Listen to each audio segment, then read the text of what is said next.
Welcome back to the agenda. So we talk now about student debt. It's vexing for so many. The balance between continuing your studies and dealing with debt. So let's talk about solutions. For that, we're joined by Paulvia Shiburi, who is a student debt specialist. Thank you so much for joining us, Paulvia. A good morning to you.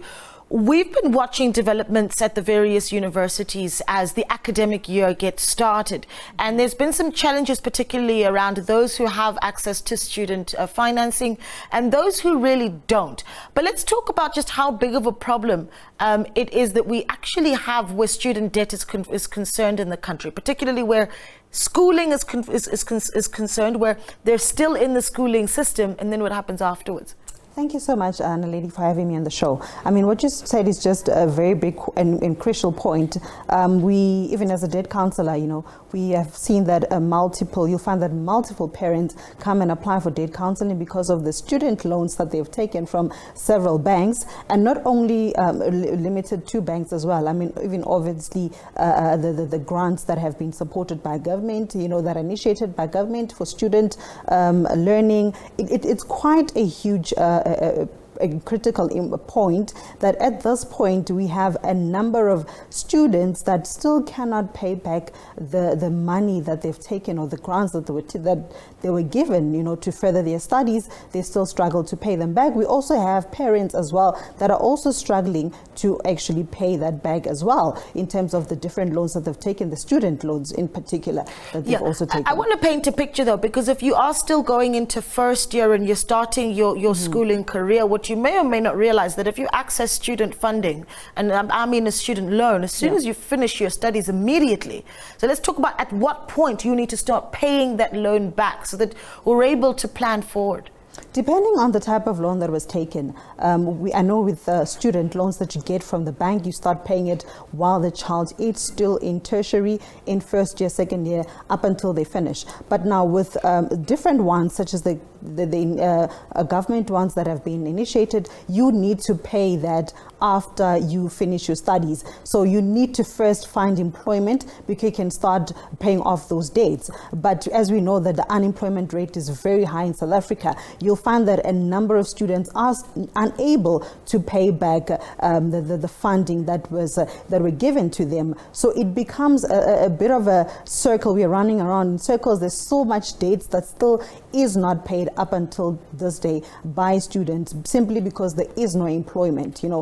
Just because you went to school and got your diploma degree does not necessarily mean that you will have employment, and that means that you are unable to pay that back. Yeah, but let's talk about the structure of that payment once you finish varsity, right? Because when you talk about how you have so many of us are unemployed in the country, once I do get that first job, what are the options that I have really to repay that student loan, and over what time period?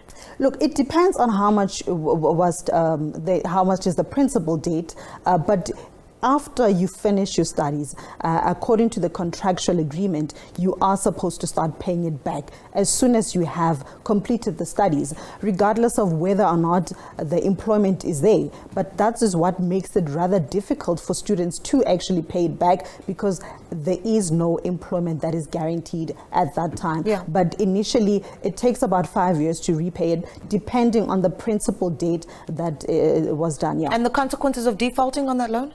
Look, if you are defaulting, it's a problem, because now when you are either going to take legal action at some point, again, depending on who funded the student loan, but they will take legal action to some extent to make sure that they try to get and recover as much money as they possibly can. So there are still obligations. Either the parent who took out the loan, the student loan, is still liable to pay it back, regardless of whether the student has been granted, or the graduate has been granted employment or not. That money still needs to be paid back.